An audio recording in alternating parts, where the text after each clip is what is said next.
Rich woman missed the last train, a poor janitor offered shelter and got more than gratitude. The wind howled through the empty corridors of Grand Central Terminal as rain pelted the massive windows. At 11:47 p.m., the last train to Westchester had just pulled away, leaving behind only the echo of its departure, and one very frustrated passenger. Margaret Wellington stood frozen on the platform, her Hermes heels clicking against the cold marble. As she stared at the empty tracks, her tailored Chanel coat was slightly damp from the storm outside, and her perfectly styled blonde hair was beginning to show signs of the humidity. Ma'am, are you all right?" She turned to see a man in his early 40s approaching her. He wore a simple gray janitor's uniform with Metro Maintenance embroidered on the chest pocket. His name tag read Tom. Despite the late hour, his brown eyes were kind and alert. Margaret's voice caught. She wasn't used to being spoken to by service workers, let alone needing help from them. "I missed my train." Tom nodded sympathetically. "The 11:45 to White Plains?" "Yeah, that was the last one tonight. Storms got half the city shut down." He glanced at her expensive attire. "You got somewhere to stay until morning?" Margaret's mind raced. Her penthouse apartment was in Manhattan, but she'd been visiting her mother in Westchester and had planned to stay the night there. Now she was stuck in between, with no car and no backup plan. "The hotel's ... double quotes," she began. "Everything's booked solid," Tom interrupted gently. "Big conference in town this week, plus the storms got folks stranded everywhere." He paused, studying her face. "Look, I know this might sound strange, but I've got a small place upstairs. Employee quarters. It's not much, but it's warm and dry." Margaret's first instinct was to refuse. She'd never been in a janitor's quarters, never needed charity from anyone, let alone a stranger. But as thunder crashed overhead and the lights flickered, reality set in. I don't know," she stammered. "Ma'am, I've got a daughter about your age. If she were stranded somewhere, I'd hope someone would offer her a safe place to wait out the storm." Tom's voice was gentle but firm, no strings attached, just human decency. Something in his tone made Margaret look at him more carefully. There was a dignity in his posture, a sincerity in his eyes that she rarely encountered in her world of board meetings and charity galas. "All right," she said quietly. "Thank you." Tom led her through a series of corridors she'd never noticed before, past maintenance rooms and storage areas. They climbed a narrow staircase to a small door marked Employee Housing. "It's not the Ritz," Tom said, unlocking the door. The apartment was tiny but immaculately clean.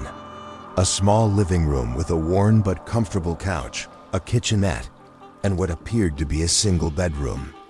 Everything was neat and organized, with a few personal touches, a framed photo of a young woman in a graduation cap, some well-read books on a shelf, and a small American flag on the windowsill. "Your daughter?" Margaret asked, nodding toward the photo. Tom's face lit up. "Sarah. She graduated from nursing school last year, working at Mount Sinai now." The pride in his voice was unmistakable. "You must be very proud." "I am." He moved to the kitchenette. "Can I make you some coffee or tea?" "I think I've got some chamomile." Margaret found herself accepting the tea, still trying to process the surreal situation.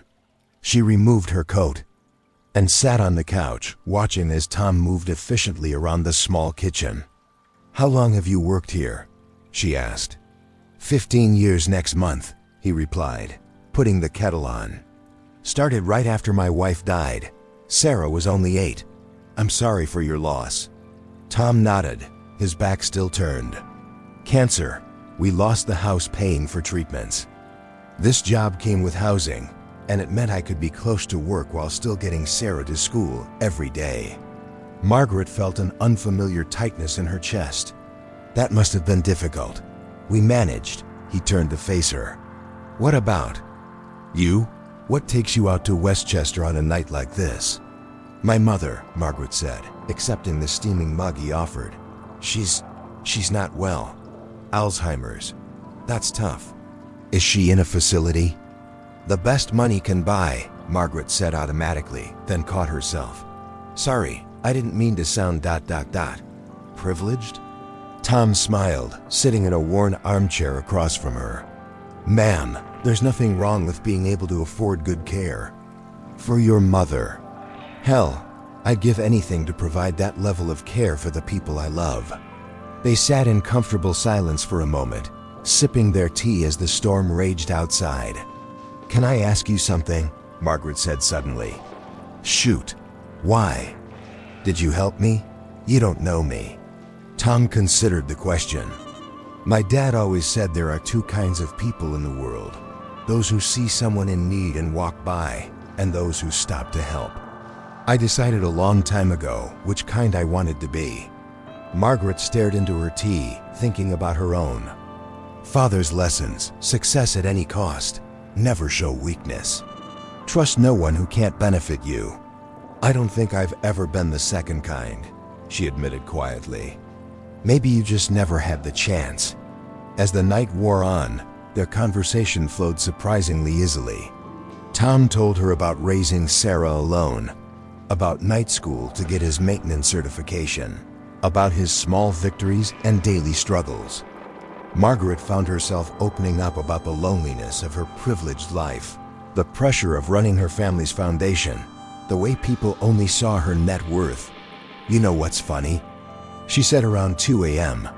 I've been in boardrooms with senators, had dinner with celebrities, attended galas with royalty, but I haven't had a real conversation like this in ...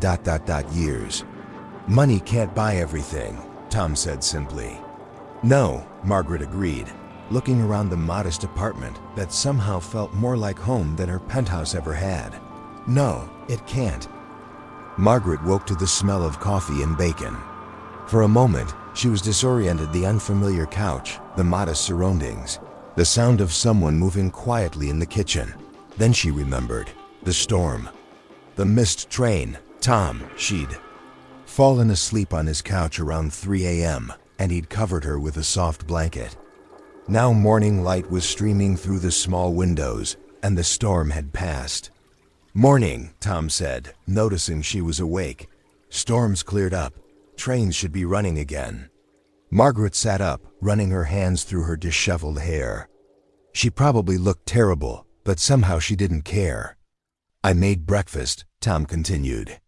Nothing fancy, just eggs and bacon. Coffee's fresh. You didn't have to do that. My grandmother always said never let a guest leave hungry. As they ate breakfast at his small table, Margaret found herself watching Tom's hands as he buttered his toast. They were working hands, calloused, scarred from years of maintenance work, but gentle and precise.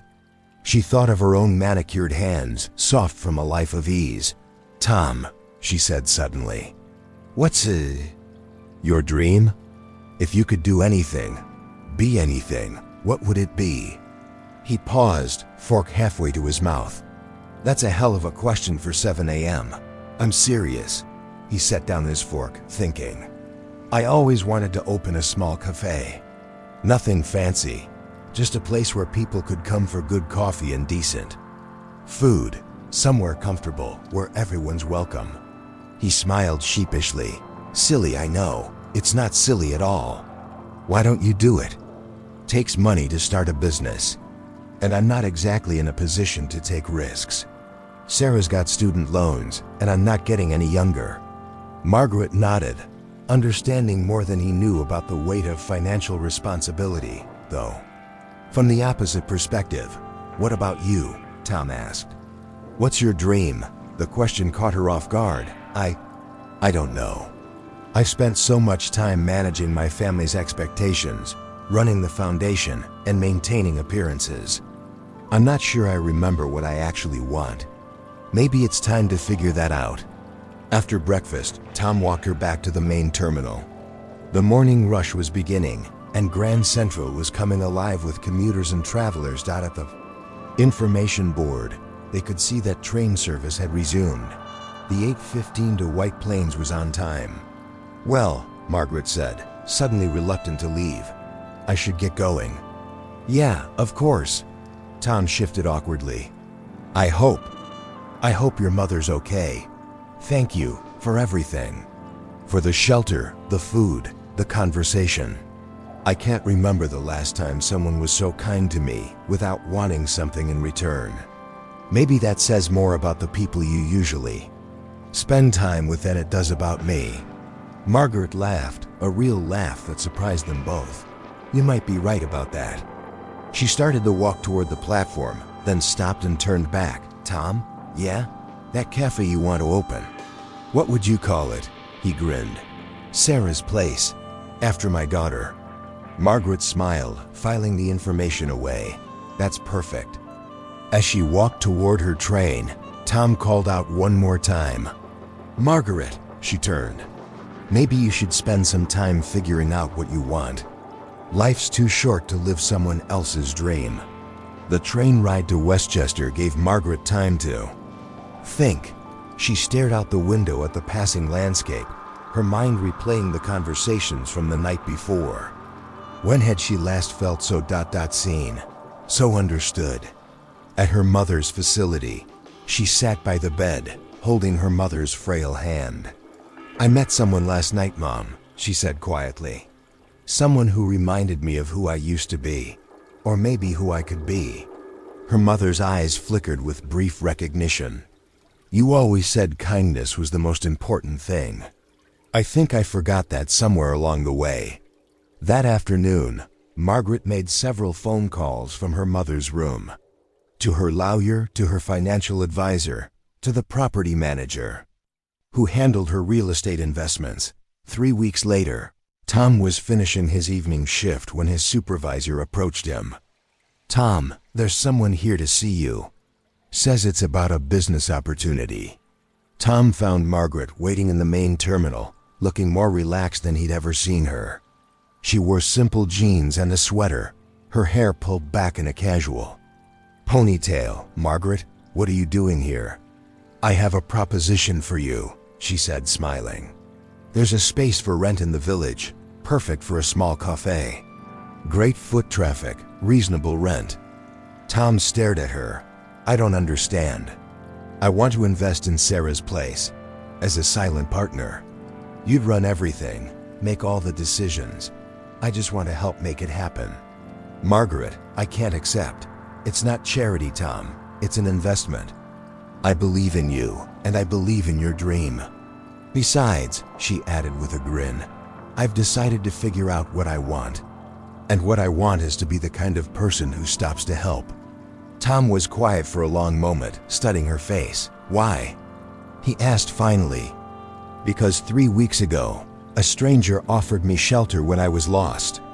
And in one night, he showed me more genuine kindness than I'd experienced in years. Because sometimes gratitude isn't enough. Sometimes you have to pay it forward. Tom's eyes filled with tears. I don't know what to say. Say you'll let me help. Say you'll take a chance on that dream. He looked at her, really looked at her, and saw not the wealthy woman in designer clothes from that stormy night, but someone who had found her way home. Okay, he said quietly. Partners? Partners, Margaret agreed, extending her hand. As they shook hands in the middle of Grand Central Terminal, where their paths had first crossed. Both of them knew that sometimes the best journeys begin when you miss the train you thought you were supposed to catch. 6 months later, Sarah's Place opened its doors in Greenwich Village. The small cafe with mismatched furniture and Tom's grandmother's recipes became a neighborhood institution. Margaret could often be found there in the mornings, laptop open, working on her new passion project, a foundation that provided microloans to working-class entrepreneurs. Tom still lived in his small apartment above Grand Central, but now it was by choice rather than circumstance. Sarah had moved in with her boyfriend, and the cafe was thriving. And sometimes, on stormy nights, when the last train had departed and Grand Central grew quiet, Tom would remember that evening when a stranded woman had reminded him that kindness was always worth the risk and that sometimes The most unexpected encounters could change everything. Margaret had learned something too. That gratitude wasn't just about saying thank you. Sometimes it was about becoming the kind of person who deserved the kindness they'd been shown. Sometimes it was about building something beautiful from a moment of unexpected grace. After all, the best stories often begin with missing the train you thought you needed to catch. The end. Thank you for watching this story unfold with us here on M&A The Story Unfolds.